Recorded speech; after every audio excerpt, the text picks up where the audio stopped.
Hi there, my name's Isha and welcome to Higher Life TV, where we take concepts that are considered esoteric, spiritual or new agey and break them down into practical tools that you can apply today to greatly improve the quality of your life. And in today's episode, I want to explore the concept of a higher potential that every human being is operating through a relationship to their own potential, and that we have this ability to live at our highest potential. And this is actually a really tricky concept, higher potential. It's a concept that does float around a lot in any type of personal coaching, personal transformation, any kind of programs that are really tapping into bringing the best out of human beings. You'll hear this word, fulfill your potential, tap into your potential, work with your highest potential.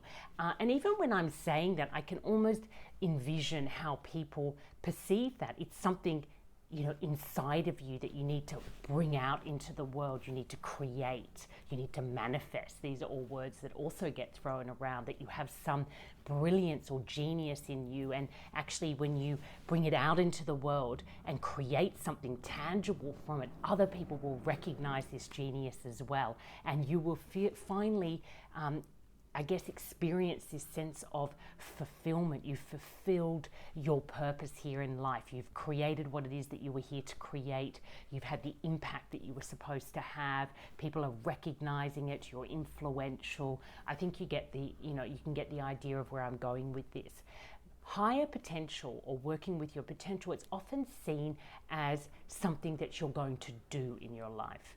And this then transfers to most people believing that their purpose or their life purpose is also something that they're going to do in their life, using this inner ingenuity, tapping into this potential and bringing it out and realizing their purpose through some kind of creative or business or enterprise or impact. But what I want to do today is step out of that version of potential altogether. I'm going to say, let's consider the fact that working with your inner potential has nothing to do with what you're going to create per se. You're not going to think it up, envision it, and then manifest it. Rather, working with your inner potential, and in fact working at your highest potential, has everything to do with how you respond to life. Not how you create your life, but how you're in fact responding to life every day. When each person who comes into your life meets with you, how are you engaging with these interactions? How do you get up in the morning and greet your partner? How do you eat in the morning? Do you feed your body well? How do you prepare for your day? There's all these things that are happening in our lives every day that we get up and we meet and we're responding to. There's demands from our families, from our friends. There is goals that we have, dreams that we have. So we're constantly in this responsive state as human beings. And this is really important because I myself was very caught up in my early stages of coaching with this whole concept of you create your reality, you create your life, you create your success. This whole just do it Nike mindset that has been very prevalent in the last 100 years of humanity. This idea that we have the power to make things happen, and when we make things happen, good things happen to us. We get rich, we get successful, we get recognized. And this is a really powerful myth that needs to be debunked because it's actually not really true. We do have some influence to make choices in our life that do create certain outcomes for us. However, most of us will know that it's a bit hit and miss. You can make choices and they don't turn out at all how you imagined. You can work really hard at wanting to manifest something or putting all your energy into business, and for reasons outside of your control, it simply isn't successful. So while we like to think that we have all this creative power, reality shows us that we're not powerful in the way that we believe. And what this does is it takes us away from knowing how we truly are powerful. And I have touched on this in the last two videos, the one on what is abundance and what is a contented heart. And I'll revisit that very quickly here. What I want to offer you is a different version of being a human being and a different way of engaging with life that actually creates not only a radical positive impact in your own life, raises the quality of your own life, your own relationships, your well-being, your work, but it actually raises the whole vibration of the planet. And that sounds very whimsical, but it's very, very true, very factual. The more people that work at this level of improving or cultivating their highest potential from a place of response, the better the whole world will be. So let me talk you through how this would work. When I'm talking about being responsive, what I'm saying is that we have the power to choose how we respond to things that show up in our life, but we don't always have the power to determine what actually shows up. So this would mean that we are a little bit at the mercy sometimes of the conditions of our lives, but we do have power, we do have influence on how we experience what happens to us. So how do we influence? Well, we influence in the way that we engage with what shows up and the quality that we bring into that interaction. So using a practical example, one that I use often because at the moment I'm spending a lot of time with my young children, as a mother with a child, your child shows up as cranky or tired or stressed or hungry or many of the other things that can trigger in child what we would perceive as potentially bad behavior. That's constantly showing up in my day-to-day. Now, if I were coming at my child from a place of reactivity, or even with the belief that I can create a certain outcome here if I'm just forceful in a particular sort of way, or I insist that my child needs to do things how I think it should be done, or I insist that we need to calm the situation down, what will in fact happen is it'll exasperate the situation, and what I'll experience and the child will experience is a level of stress and conflict that is really unpleasant and creates a lot of suffering. So we're suffering, and that energy of suffering travels out into the atmosphere. So if you think about how most of us engage with our life, we're highly reactive. And we can see the evidence of that out there in the world because we're living in a very reactive, quite high conflict world at the moment. And it's not always obvious, but the way we communicate with each other, the way the media talks about people, the kind of core issues that we're having in society around conflict and discrimination and environmental degradation and ill health, it all suggests that we're not really responding to our lives in a very wise and evolved way. And what we need to be doing is bringing more attention to how we're responding. And this is what I refer to as potential. We have the potential within us to respond in a more evolved, a more mature, and a more gentle way to the things that show up in our life. And some of the qualities that we might bring forward are compassion or gratitude or appreciation. So, these are ones that I use quite often because most of us can understand what it is to meet a situation with appreciation. It means that while you may not like what's happening in the moment, you can appreciate something about it. You can take away a learning or a wisdom that can help you meet that situation and bring a level of kindness to it so that you can actually learn something from it. Now, these are gifts that we're not often made aware of early in life. It's an inner resourcefulness that most of us have not had any education around. I mean, we hear about being grateful or bringing gratitude into our lives.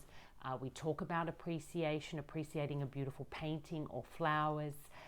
We do talk about being compassionate, about, actively trying to understand another person's situation so that you can respond to it in a more kind and powerful way. We hear about these things, but it's very rare that we've actually learned how to cultivate those inner resources in a way that we can actually apply them in our day-to-day life. And what I would suggest, and what I do suggest to many of the clients that come to me, is this is actually where we need to focus our efforts. We need to work more on cultivating our inner potential to radically transform how we experience our life through the way we respond to what shows up. And working from your highest potential would mean that in every single situation in which you have the opportunity to respond, so we're talking about multiple situations in one day, you have the opportunity, if you're aware enough, awake enough, and conscious enough, to ask yourself, what is my highest potential response in this moment, in this interaction, in this crisis, in this celebration? What can I bring in my response that will elevate the vibration, elevate what's happening in this moment, so that both myself and the other person can experience the best quality available in this moment, the best quality experience available in this interaction. Wow. I mean, that's so powerful. Can you imagine if we were all walking around every day, taking that breath and thinking, what is the highest potential response that I can bring to this moment in the now? I mean, what a different energy that is compared to thinking, what is my highest potential as a human being, and how can I make it happen, and what talent do I need to cultivate, and who do I need to impress, who do I need to sell to? I mean, that's just such a tiring and, in a way, effort-driven way to try and create this sense of empowerment, this sense of enrichment, this sense of contentment that we are all seeking as human beings. But all of those things are available when you tap into your potential as being your potential to respond from a higher vibration, from a higher mindset, from a more evolved way of understanding relationships. I mean, this is a whole new world of opportunity for humans through their relationships, because what I'm talking about is mainly relational, right? We're always responding to other people. We're always responding to situations that involve other people. I mean, our world is highly relational as human beings, and our power to improve the quality of our life and the lives of every other human being is going to happen through improving the way we respond to our relationships, to the way we cultivate them, to the way we treat each other within them. And this is a very feminine approach, I would say, to potential. The masculine yang is really about going out there and creating something tangible, bringing something out into the world and having everybody admire it and engage with it. And that there is a usefulness for that. But right now in humanity, what we're really craving, what the collective society is craving, what the universe is craving, is this feminine relationship to our inner potential, in which our highest potential is brought forth every single day in small acts of kindness, small acts of courage, small acts of compassion. In the most mundane aspects of your life, you can show up with your absolute highest potential. It is the ordinary life lived from this level of consciousness that will become extraordinary and will fundamentally change the way we experience ourselves in the world and the way we experience relationships and the kind of choices that we're going to make as we move forward into a new way of being human. And that might seem super radical, but it's happening. Humanity is going through a transition, and we are moving from what would be known as a progress mindset, where our focus was very much about fixing, solving, and improving and progressing, and very action orientated and very directive, and you have to know what you want and you have to go for it. Those days are over. We're really moving into something far more subtle and far more relational, and this is all about improving the way we live day to day, the small things that we don't do well right now, like love, like eat, like tend to. There's so many small things every day that we just overlook, reaching for the stars, reaching to be bigger and better and more impressive and have more money, and all these things that we really don't need.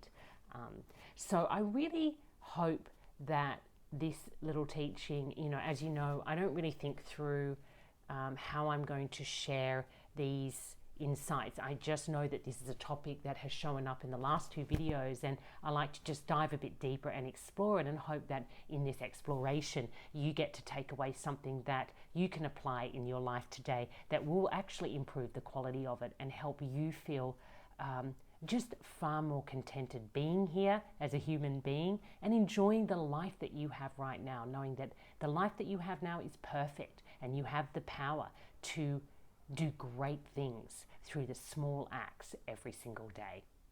So I hope you've enjoyed this, and I look forward to seeing you in the next episode. In the meantime, take care and love life.